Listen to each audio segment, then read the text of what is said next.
Ladies and gentlemen, we're either about to see an Uraha masterclass, or about to see Uraha take a beating. Maybe a bit of both. What's up, guys? That guy with a pencil here from Fat and Newman 2. Have it on me, and keep it on me at all times. Another fun fact.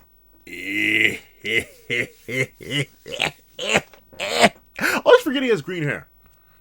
For some reason, it just never sticks. Like, notably, I guess it's because I consistently associate the characters in my head with their non-colored variations, because, you know, it's a manga, and Kagurabachi doesn't have an anime yet.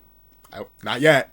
Give it time, though. Like, when does Sakamoto Days get an anime? Well, actually, we may not see a Kagurabachi anime until, like, at least the hundreds. At least, I don't think we're going to see a Kagurabachi anime for a while, when I think about it. Where would Season 1 end, though? I feel like Season 1 actually could, like, have aired it by this point. Would it end at the end of... I mean, it depends on if it's a 12-episode season, I think it ends at the end of the Sojo arc. I feel like it kind of just has to. If it's a 24-episode season, it ends at the Rakuzachi, I'm guessing. Like, those are the two places, like, those are, like, season... Because they're all major arcs. But then again, I'm not sure how much that paces out, animated manga-wise, but regardless, considering I always look at the characters in black and white, I forget Uraha has a massive green aesthetic. And it's very specifically, like, a deep, swampy forest green. Not just like a bright green. Even his eyes have a more like darker green to them. But interesting that the markings on his face are red. That reminds me, I was like, what am I forgetting? What am I forgetting? Don't worry, I know what I'm not forgetting. I'm not forgetting the fact that I swear. Come on now, it's Kagurabachi now. You know I gotta preach out, you know. His peak every week. And lastly, we gotta put a pre-draw on Kagurabachi. But I'm forgetting something. What do his eye markings remind me of? Sage mode. Sage, that's it. That's what it is. I was like, my brain was glitching so hard there. But his eye markings remind me of Sage Mode. But notably, Sage Mode eye markings, they go around like the entire eye. Meanwhile, Uraha's are just like on the tips of his eyes. But it's very interesting. And obviously we see that bleeds into his technique. So whenever he activates it, like they bleed down his face and then do that. So ultimately, I'm very interested to see Uraha fight. But I still do think he's going to take a beating. Not only is he being ganked, but to the moon and back. But notably, Uraha was able to react. Even when he was amping his speed. I'm very scared. I'm very scared. The big debate, though. The big debate. And I've seen the community kind of split on this. Is Uraha dying? Maybe. Maybe not. Like, that's the thing. I've seen the community halfway again. Well, halfway one way, halfway the other. Personally, I am kind of now leaning towards the idea that Uraha probably won't die. I'm assuming at the very last second, we're going to get a feather falling through a panel, and suddenly, boom, everyone's going to appear, and someone's going to, like, block a strike for Uraha, or Chihiro's going to do it and be like, hey, Uraha, it's been a little bit. Didn't realize you were alive too, Gangaroon. And, like, essentially, I feel like they're going to get some sort of run back like that. But a part of me does. The only reason I don't think we're going to boom Uraha this quickly is not only do I think the Sword Saint is going to come out and be part of this, as Chapter 89 is called, Battle Chaos, but because of that, I don't think we can sack Uraha. Because as powerful as Samurai is, if we sack Uraha, who do we have as viable combatants? We have Shiba, who just isn't here right now. Azumi, who is still fighting that samurai guy. It would just be Hakuri, who already can barely use his abilities consistently because of, you know, the brain damage. Presumably, I know he was healed, but I'm assuming Chihiro's still pretty fatigued. Then, a samurai who's probably somewhat fatigued at least a little bit. And then Iori, and the Masumi. Against the Sword Saint? Like, don't get me wrong, I don't think they're gonna, like, fight him head on. They're probably just gonna run. Like, I think this arc, especially considering we're close to the 100s, I wouldn't be shocked if, like, the 100 chapters, everyone just running from the Sword Saint. He gets his hand back on the Shinichi, he's just like, and everyone's like, we gotta leave, now. But that would require Summer being gone. So ultimately, I don't think Uraha's gonna perish. I am more in that accordance, but I don't blame everybody for being like, it'd be really tragically funny if he got rezzed just to die. Like, 15 chapters. I don't want it to happen though, because I like Uraha. But let's always see more time, and let's hop right. Oh, but one more thing I want to mention. This is a really nice cover page. Not only does it just show off Uraha's green hair, but I do like how Uraha's kind of being portrayed as like a mentor to Hakuri, which is very interesting because their powers do not align at all. Like, Uraha has physical stat amping, and then obviously he had like illusion manipulation with the Kumayuri. I don't know. My brain was trying to say Cloud Gouger, but I don't know why my brain was saying Cloud Gouger. Uraha wielded Kumayuri, but he had the Kumayuri, which I guess like kind of creates its own separate space, can manipulate stuff. So I guess they're loosely or oriented. That's not the word I'm looking for. They're loosely connected in the sense that Uraha had the ability to manipulate inanimate objects. Hakuri has the ability to manipulate inanimate objects. Hakuri can release bursts of concrete energy. Uraha can actually focus their energy in short bursts now with their base magic back. So I guess maybe actually are a pretty cool parallel. What would that be the case? An interesting duo. I'm hoping we get to see them fight a little bit more together, though at the same time, I'm shocked that, well, she's probably not going to be that important. That's why Kiri isn't in this cover page too. But that's always more time. We'll top right in chapter 89, Battle Chaos. Oh, Kagurabachi. Okay, flashback time. Rain without clouds. Evildoers are doomed. Hail in summer. Evildoers. Why did I struggle to say? Hail in summer. Evildoers will perish.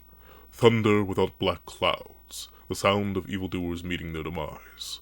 All of these sayings about the weather resulted from one ferocious youth's hair-raising feats. At the time of the war, he was 20 years old. In his 20s, he was hailed far and wide as a swordsman on par with Samura!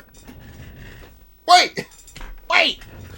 Then how'd he die? Because this is Cloud Gouger's ruler, right? I mean, obviously, you know, Cloud Gouger, and he has all these weather-based abilities. Hold on. What? How you die? Former contracted bearer of Cloud Gouger, Ibuki Misaka. What? Okay, but random, I get, why? Why are we seeing this guy now? Okay, but darn. He looks so cool in this one flashback panel. I do remember this was like from 3 chapters ago. But okay, golly. Once again, I do want a proper flashback to the war. Obviously not just the battle against the Sword Saint, though that won't be cool. And I feel like do we need it though? I mean, the question, because I think we do need it. Because even assuming we get like a certain run back with the Sword Saint in modern times, we're missing, is it just Cloud Gouger though? Because technically, I'm assuming Hirohiko's one way or another gonna get his hands back on Kumayori, right? Like, it's gonna happen. So, he'll get that back. Unless Samura dies, we still have Tobimune. And obviously we have N10. And then the other 2 sword bearers are still alive. And then what are the 6 missing? Obviously he has the Shinji. So yeah, the other 2 sword bearers are still alive. So we could definitely get a run back of this battle. But just with the way that they're talking about Ibuki already, just saying he's a swordsman on par with Samura, especially considering it seems that maybe he was even younger than Samura at this point, because it says at the time of the war he was 20. I think Samura was already like at least in his mid-20s by the time of the war. Because I think Samura right now is either in his like late 30s, early 40s. I think by the time of the current manga. So for this guy to be on par with Samura, what? And he got diffed, off-screen diffed. Let's see. Oh. Well, here we go. Let's see. 3 years prior, at the time of Kunishige Rokuhira's assassination, Misaka was ambushed at home. So this is how they got Cloud Gouger, okay. But then again, no, they got Cloud Gouger because they just robbed it from Okuhira, but this guy was done. Let's see. Misaka was ambushed at home. The assassin came alone. At the end of the duel, the hero, Misaka, was left dead. Ah! So wait a minute. Am I misremembering? You know what I can do? Hold on. Wait a second. Say me, Mac. I wanna go back.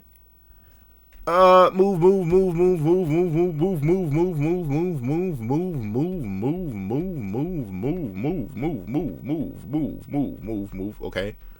What? Is it not in the first chapter? Well, I feel like it's in the first. It may not be in the first chapter. Yeah, I don't think it's in the first chapter. Wait, is it in the second chapter? Hold on. You know what I'm checking for. That looks like the samurai guy who was zombies fighting. I thought he was at Rokuhira's assassination. Am I tweaking? Yeah, because no, he wasn't. No, this is him. Yeah, so wait. But we've met all the. Would this one of their change their fits? Because this is the woman. But this is a samurai guy, isn't it? I mean, like, maybe he just showed up after beating Misaka, but, like, still, what was he doing here? And this is when Kunishige was still alive. So, yeah, what the heck happened? Actually, I'm assuming we're gonna get some explanation for this in this chapter. Maybe his ability is clouding, I'm guessing? Maybe that's it? Let's see. At the end of the duel, the hero, Misaka, was left dead. Okay, well, there we go. So we teleport back here. Okay. So we. Obviously that wasn't intentional, and like I mean, if you own the volume, you can definitely do that too. But I wonder if that was like put in there intentionally for people to be like, wait, ain't that Ain't that you? Let's see. It's the same armored assassin who ambushed Okuhira's home. Ah, okay. But this is some kind of sorcery-controlled puppet. The real assassin is elsewhere. Okay. So I'm guessing that was the same case. So this guy here... So this guy was always a fake out. That explains why he was taking such a beating and was taking it so well from Azami he wasn't dying, because he was a puppet, so he couldn't literally die. But also explains how this guy could be in two places at once. Because Misako was ambushed and slain, and then this guy probably used... I'm guessing this is sorcery to create clones? Interesting sorcery.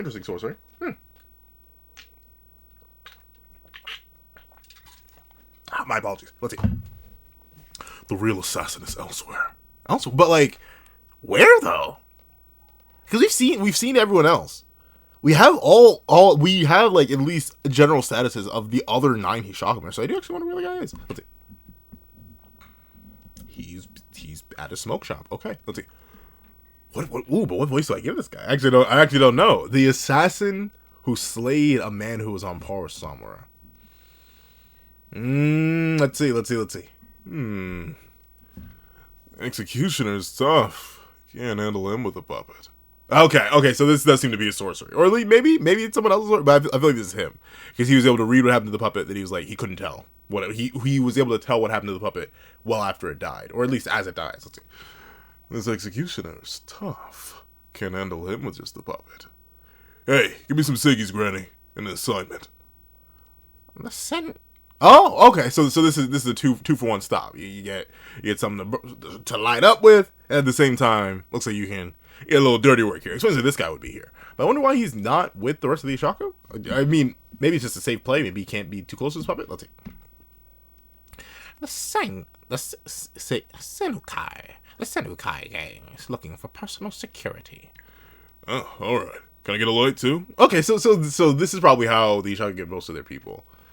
Either they lurk at places like these, or they hire people like this to be like, hey, if people want to do something strange for a little bit of change, send them our way. You know, we pay you a pretty penny, we pay them a pretty penny. But of course, I feel like the Hishaku's like never had to pay out.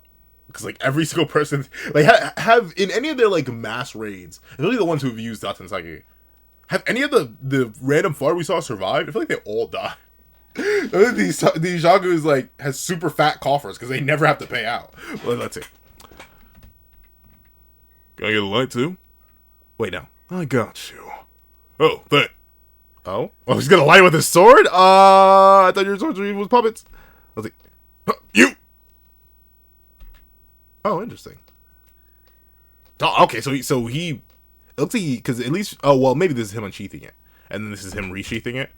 But it looks like he like slashed so fast like we couldn't even see it. But this is a regular guy in a granny. Let's see.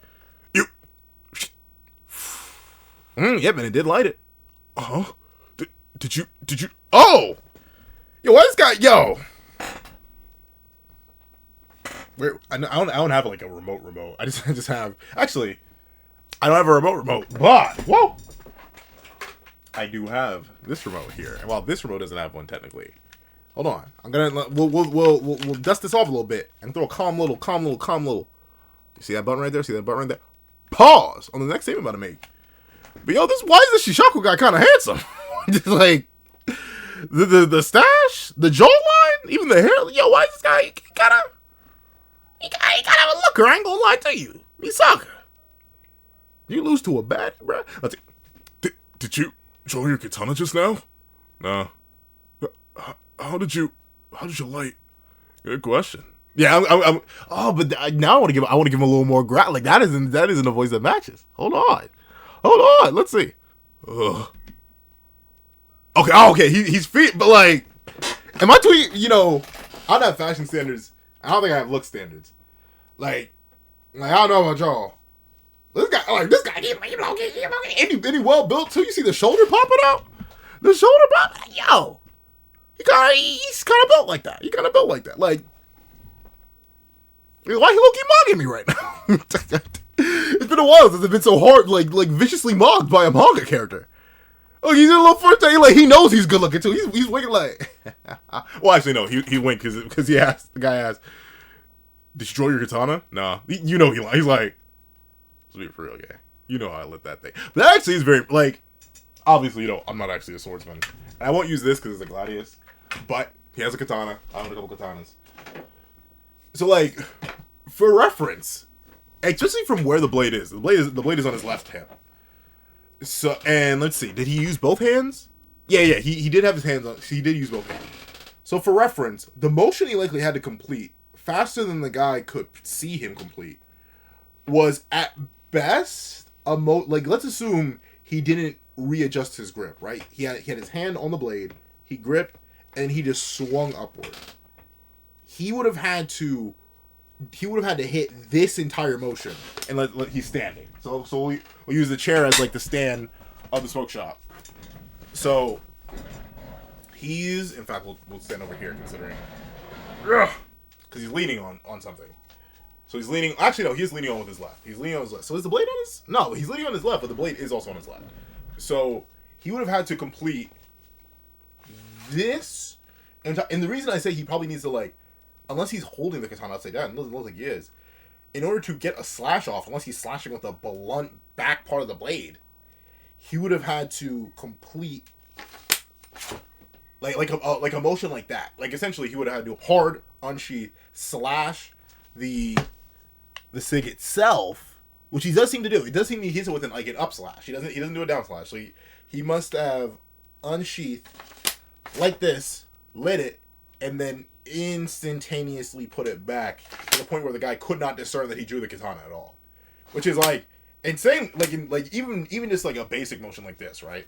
Like, ow, ow, ah, and my thumb. But even a basic motion like this, you can see it. Like, and obviously, you know, once again, not a sword master. Fictional universe, faster than perception is normal. But still, the fact that you can still see a motion like that, but he completed a much larger motion before the guy could even see anything, that's actually very, very impressive. Okay. I see how he could slay the wielder of Cloud Genja. Well, obviously, this isn't like a full display, but let's see. This handsome fellow. This handsome son of a gun. Let's see. Lucky. Oh, interesting. Let's see. Hey, hit that wink on him too. What the? Yep, the last Hishaku member. All right. So meat puppet, not real. Ugh. Oh, that's not nice. You did draw your katana. Oh, but Granny was able to see it, so it wasn't too fast. Let's see. Oh, did you see me? You lit it with friction. Is that even possible? Well, in a fictional universe, obviously, but I guess if you swing anything fast enough, you can light it, right? Like obviously we use rocks because like sparks come off easier off certain stone, but even then, you create friction at enough speed against anything, and it'll light. You create a spark, and that's all you need because obviously the stick itself is meant to burn. So I believe it. That's entirely possible. Let's see. You lit it with friction. Is that even possible? Yes, if you manipulate the spirit energy skillfully enough, you can achieve ultra-hot temperatures with mere friction. Ah, okay. So that sounds very similar. Well, admittedly, he's talking about friction rather than like blade release. But the idea that he was coursing spirit energy around the blade, and that caused the friction to burn, sounds very similar to the EIY Purity style and how it uses spirit energy to concentrate on speed. Because we know, at least how it was described for the EIY Purity style, you focus the spirit energy around your blade, you draw it, and release it all in the same motion as like a burst. Essentially like to fire the blade out of the scabbard, out of the sheath, basically like a shotgun. And then you immediately put it back for the increased speed. So this guy, instead of using it for just speed purposes, he rotates the spirit energy around, presumably in his scabbard, fast enough that it basically lights, or at least is extremely hot. As he says, ultra hot temperatures are able to be achieved. And then he's able to swing. So even if his sorcery is the whole puppet thing, and that's what he was testing a zombie with, he can still create essential, like, a superheated blade just by rotating his spirit energy, which is very impressive still. Let's see. You can achieve super... what voice do I give him, though? Like, he's handsome. Let me see. You can achieve ultra-hot temperatures with mere friction. Impressive and bizarre. Randy's like... I'll admit, I was not familiar with your game, and I still don't think I buy it fully. But if that's going to be your explanation, I can't knock your hustle, big boy. Okay, let me stop. Let's see. Hello? Hokuto, what are you doing? Oh, so and we got a name. we've known this tree guy since like chapter 1 or chapter 2. No, chapter 1. Like we've known this tree guy since chapter 1, and we still don't have his name. But we have that guy who slayed the legendary sword bearer's name. Okay. Hokuto, what are you doing? The armor suit. Well, I can't actually tell. Well, no, I'm guessing this is Hokuto speaking. The armor suit just lost to his army. Oh, the armor suit, not a clone. Interesting. The armor suit just lost to his army. I reckon I bought us some time. Right. Well, what are you waiting for? It's your turn. Ah, okay, interesting. So, the initial goal was to simply stall out Azami a little bit, buy a little bit of time, and I'm guessing it was to trick Azami into thinking that staying in the executioner's ground and not checking right outside of it, where we know the rest of the Hishaku world, was a good idea. So that actually is pretty interesting. So, essentially, they super debated Azami. They're like, yeah, fight this guy. He's not even really a guy. Like waste all your energy, wear yourself out on him, wear yourself on these two, like, actual real but genuine fighters, so then we can kind of just sit here and you won't even notice. Because I'm guessing if Azami wasn't so focused on fighting the one Hishaku guy and the two brothers that got instantly one-shot by him, he probably would have noticed the very strong group of magic users right outside the door, right? The strong group of sorcerers right outside the door. But then again, they could be heavily suppressing themselves in that moment, which would still make them practically undetectable, especially within Azami who's in the middle of combat. Let's see. Well, what are you waiting for? It's your turn. Yeah, sure. On my way. You sound unenthusiastic. Don't let me down. Your sorcery is great, but your real strength is what's behind it. Your swordsmanship. 3 years ago, your sorcery assisted us while you defeated Misaka 1-on-1. Ah, okay. So if it was any doubt about it, the reason why we saw the armor. Oh, okay. Wait, and he said, what did he say? The armor suit. And note that. Let me see. Let me go back here. Is he missing a pauldron? I can't tell if the copy here is missing a pauldron. It may be. But essentially, note how this guy only has pieces of his armor on. So I'm guessing with his sorcery, he can animate or like create a clone and or just animate a certain piece of armor that sort of fills out the rest. And that would explain why he himself isn't fully guarded. But let's see if he's fully guarded in the flash. Well, actually, no. It also makes sense he's not fully guarded in the flashback. Oh, but he seems to be, though. He seems like he's fully armored up here. So maybe he doesn't have to animate a piece of his own specific armor, but he could animate any armor or create any sort of clone and then equip it with armor. So interesting. Let's see. What's behind it? Your swordsmanship. 3 years ago, your sorcery assisted us while you defeated Misaka 1-on-1. Enough. How many times do I have to say it? Misaka I fought was no longer a master swordsman. It was 15 years after the war. He lost his fangs long ago. Oh, no! No! Well, okay. So that keeps... This is unironically, like, good and consistent for power scaling. Because it does keep Samurai, like, a tier of his own, right? And in the other Enchanted Blade wielders. Because so far... And I do think it's actually at least good that one of them fell off. This actually does a lot of work. This does a lot of work. Number one, it explains how he died in the first place. So far, every other Swordmaster we met... And I do mean every other one, because, like, we haven't met the woman sword wield master... and the big, beefy guy Swordmaster. Those are the only two we haven't met yet. But every single Swordmaster we've met so far, despite having not wielded Enchanted Blades in years, was still extremely dangerous and extremely powerful. We see with Uraha, we see with Samura, we know the Sword Saint is still extremely dangerous and extremely powerful. So I guess it's at least good to have one of them have fallen off a bit. And presumably, I'm guessing Misaka stopped fighting for the same reason why Samura banished his daughter. He just felt like an innumerable amount of guilt, and that's why he let himself go. So here... He got a little bit of a gut. He's probably knocking back that walkie schlocky. And he got diffed viciously.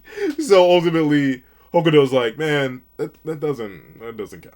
Like, it really doesn't count. So ultimately, he didn't fight a man who was comparable to Samura. He fought a guy who used to be comparable to Samura. And like, your prime versus your not prime, yeah, it's gonna do completely different things. But interesting. Lost his fangs long ago. That's what a voice I'll give him. It's a very similar voice to what I give Gozu, but I think it can work with it. Do you know how aggravating it is to be praised for defeating that Misaka? Yeah, you know what though?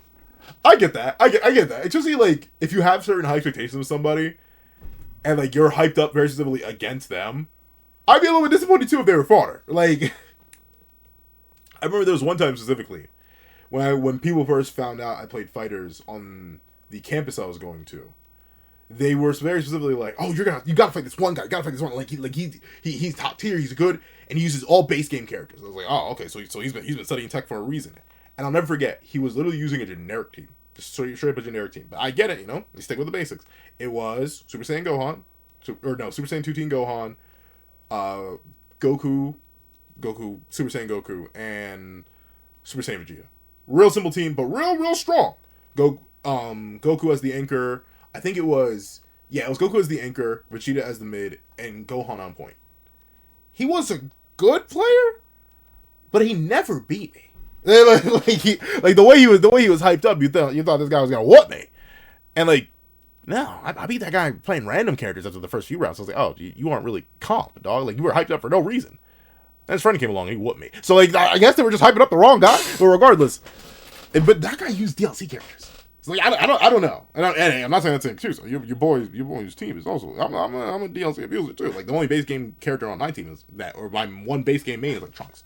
But yes, I've been using Trunks for a while. Yes, I was inspired by Lotus Sakura. Yes, I will not apologize for the fact that he's not strong. But with that being the case, I understand that. Like when people say you beat that guy, that's crazy. I was like, if you think that, that's fine. Like you should be hyping up his homie. Like his homie actually whooped me, but him. So I get actually, and notably, that's just me as like a guy who likes to play fighting games. Presumably, a proper warrior like Hokuto is like, dude, don't praise me for beating a washed up bum. What's that meant to be? What's that meant to do for me? Let's see. You know how yeah, look at that. You know how unsatisfying it was? All those years of calibration, and I never got to go all out. What do you mean by calibration? What do you mean by calibration?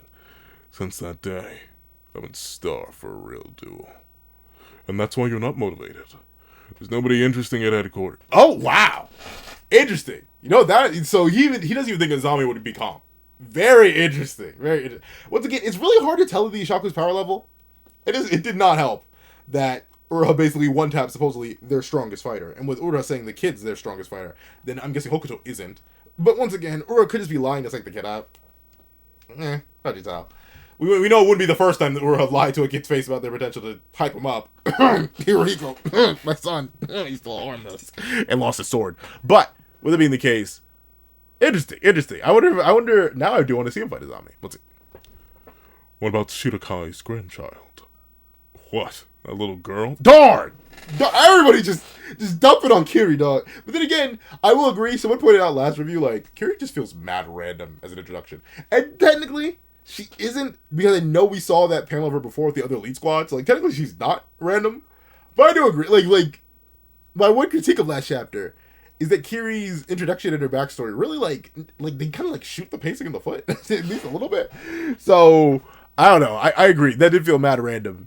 So for Hokuto to also be like, dude, really? Like the grandchild. Like maybe if her grandfather was here, maybe in his prime, maybe we could do something. But like, either an old man or his grandbaby. Like I'm not into that. Let's see. What? That little girl? And Misaka's. Oh, Misaka's what? Wait, what? Misaka got a daddy? Got a cousin? Got a brother? Got a sister? What do you mean? And Misaka's what? Bzz, bzz. Dot. Hey, what's wrong? He got 2 phones. Let me stop. Let me stop. Great news. For you, anyway. Uraha's alive. Bro's like, we got caught. He's like, hold on. I was just interested. I wasn't even going to show up to work today. You said, who's that? look at that face. He's like, I need it. But you know what? As a person who's also always kind of been like a weird fiend for a good challenge, I get it. Like sometimes it's like, man, it's fun to win consistently, and it's always good to be good at what you do, right? Like I would never want to do something that I'm not either innately good at or trained to be good at.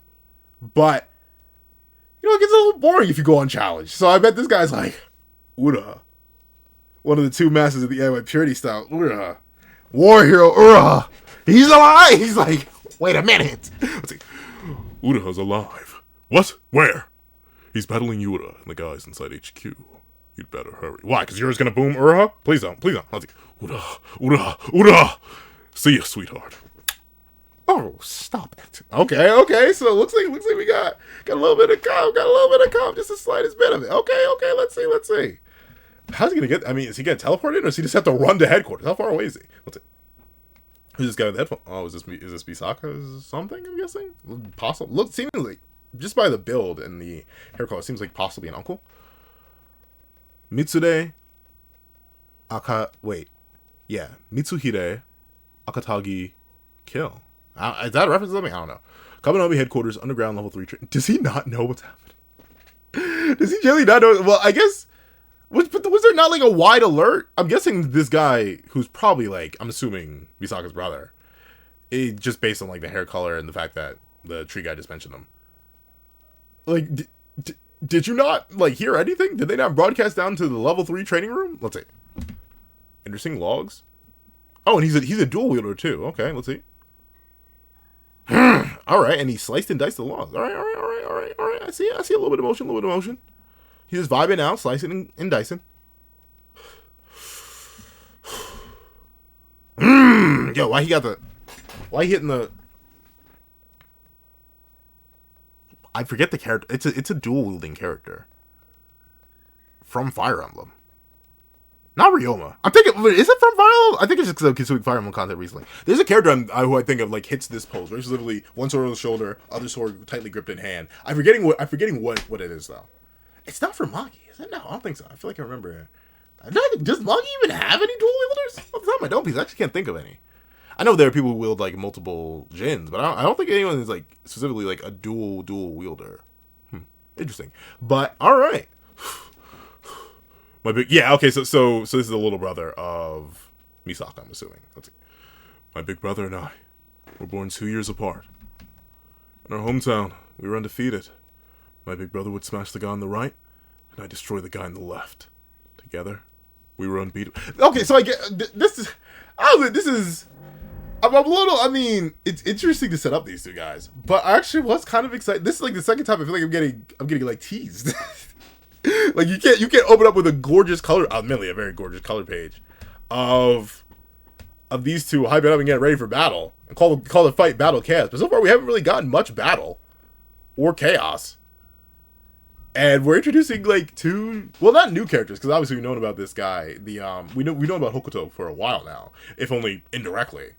But very interesting to introduce Misaka's little brother.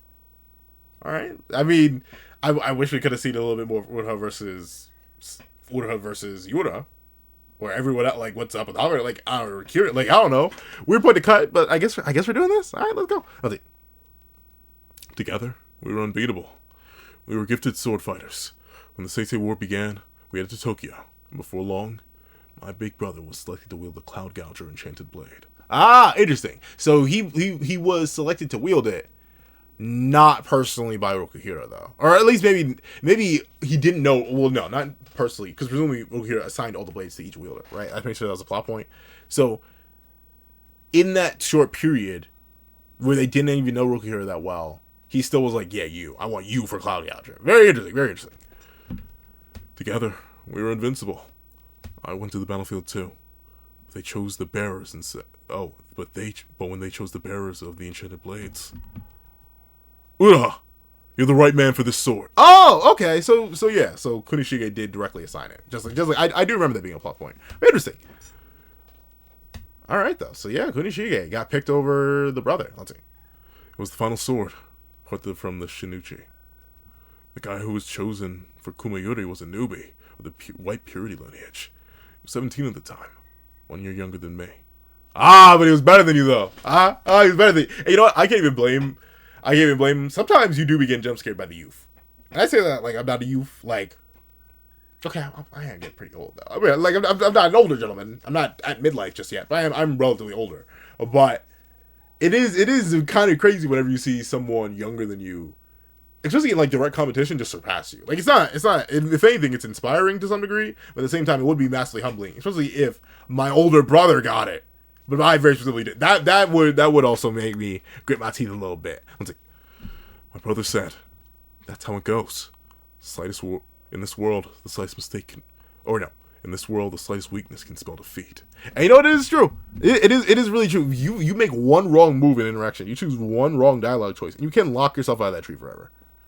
It is crazy how actually true to form that is, and how honest it is. Like, yeah, the slightest weakness, even so you wouldn't even recognize the weakness, will be noticed by somebody else, and that'll be the reason why you can't do something, or you can't go, or you can't move. Like there's so many different things like that. So I do get it. Interesting. Went our separate ways. After the war, my brother completely lost his will to fight. Yeah, so he very specifically, the Seitei War kind of traumatized him. And presumably the final straw was what was referenced earlier. The battle with the Sword Saint at the end probably was like fully enough to just absolutely... Wait, but see, this what happened? Where did I bring? Essentially, Cloud Gouger wielder Ibuki Misaka, like Samura essentially, was consumed by his feelings of guilt for the war. But unlike Samura, who at least had a daughter and an ex-wife that he had to like look after and thus give him a motivation to be strong, ultimately it doesn't seem like Misaka's little brother was able to do anything to keep him in this mindset. So ultimately, the damage that was done by the Shinichi and by the Enchanted Blades in general, it probably jacked him up a whole lot. So that's why he lost all will to fight. He completely gave up. And you know, he got a little big. A little chunky. Let's see. But okay, we're good. Went our separate ways. After the war, my brother completely lost his will to fight. And 3 years ago, the Hishaku killed my brother. Yeah, he become weak. So he was defeated. But you know what? That's crazy. That's very, very objective thinking of him. But it is a crazy way to flip back his brother's words onto him. Even the slightest weakness, what did he say? Even the slightest weakness can spell defeat. He had much more than a slight weakness, and ultimately he felt the ultimate defeat. That's... Wow. What? Oh, no, yeah, but essentially he fled. Sorry, I don't know why I was doing so good, but then I spontaneously became sleepy towards the end of this review. But we're almost there to the end anyway. Let's see. In the 18 years since the war... Oh, wait, no. So he was defeated, that's how it goes. I like that because it's a parallel to how the brother said even the slightest bit of weakness can cost you, and obviously that cost him his life, which is a greater form of weakness than what the brother had, because at least the brother had the reason to keep training, and then it had a motivation story to tell. But let's see. I'm not like my brother. You younger siblings always say that, until I pull out trait 3496 that you ripped directly from me. So don't talk that talk. Let's see. In the 18 years since the war, I've never let my focus get on the sword again. Okay. So he was doing much more active indirect training in comparison to someone like Samura, who I presume was probably still doing like basic sword training and basic sword drills, but at least in terms of his massive evolution of like a Tobimune or something, all of that was what puts them, Samura and the other Enchanted Blade wielders, a realm above that secondary realm. Let's say Natsuki. Did you hear the broadcast? It's an emergency. Turn that down. I mean, loud music will get you. Let's see. What's up? Invaders in the West Wing. Level 5. Hishaku. Both. I actually like that. I like how both these characters are definitely going to be enemies and definitely going to fight. But I don't think this is his brother's killer. This is Misaka's killer. But I love how both hit the... Or like the... Like both are like, wait, I can run my fate? What's happening? Brother. No. Interesting, though, that they left him with... I mean, like, is that not Cloud Gouger? No. Oh, no. That's just a... Oh, that's right. It can't be Cloud Gouger, because that was confiscated. So, it looks like Misaka left his baby brother with, I'm guessing, his favorite katana, which is why he still wields it. Let's see. Grip. You ready? Beyond ready. I've had a long warm-up. Kawanami Togo Squad Commander Natsuki Misaka. Alright, an interesting chapter. But I will say, I'll give it this, It is a W chapter. I'm not the biggest fan of cutting away from fights that are in progress, especially fights that are really, really cool. Like, I would have loved to see a whole lot more of, or really any of tap down, tap down, tap down. I would have liked to see any of Uraha versus Yura and stuff like that, and the other ones figuring out how, like, it just felt like we were building to a certain direction, and now this is the second chapter where we like hard pivoted away from that. So like, I don't know, man. I'm a little worried. But with it being the case, I do like the chapter for setting up both a powerful protagonist and a powerful antagonist, giving us a bigger glimpse into the man who helped slaughter both Misaka and Ichi. What? Wrong start. Essentially, no. That's it. I'm too sleepy. I'm running out. I need to analyze. Please, break. Give me like 5 seconds. I just need to analyze. What was I gonna analyze? Both sides get a powerful asset. One in Hokuto, one in Natsuki. Both sides should be relatively balanced out by now. Both are fighting in a straight line somewhere. There are cartoons. Not cartoons. What is happening? No, I'm too sleepy. No. Oh, what was I gonna say? I'm just hoping whatever comes next is. No, I'm gone. The brain's gone. That's it. Analysis. It's a W chapter. All right. I like the parallels of getting a good guy and a bad guy for both sides. I like how they both tie directly into the past of the Enchanted Blade wielders. I like how Misaka being out of Prime is a good way to explain how he got so easily low diffed and how Kagurabachi was easily uncontracted and allowed Sojo to wield it. I do like the hype behind Misaka. It does build excitement for a hypothetical flashback of the final battle, or at least a little bit of the war. And it once again builds on the ever-present nature of the Seitei War, which has bogged down many characters, some to different levels, some to different points. Obviously, kind of honestly in a bunch of different varieties and ways. But of course, if you didn't always see in this video, sorry, I don't know why this sleep is like trying to drag me into the abyss right now. So if you don't always see in this video, please leave, go to bed. I'm not going to. I need to still edit and post this video. But regardless, leave go to bed in the comment section and down below. And thank you for watching. So just leave a like, share, comment, and subscribe. Make sure the notifications so you don't miss out on any videos that come to the channel. Also, you didn't have a page down below. You support me for as low as $1 a month. Exclusive videos, early content, and more. Also, then become a member on the channel for as low as $3 a month to get the same perks and more. Those perks include live reactions, share this series to review, add variations of all my videos, and you can come to it on Patreon, to it on member, you can order every video you want. Also a link to my co-finance down below. You drop 5 views to a short video. Don't have these long video or any views at all. Any support is always greatly appreciated. And I'd like to thank you so much for watching once again, and I hope you guys have a wonderful day. This is Daga the Pencil, writing off.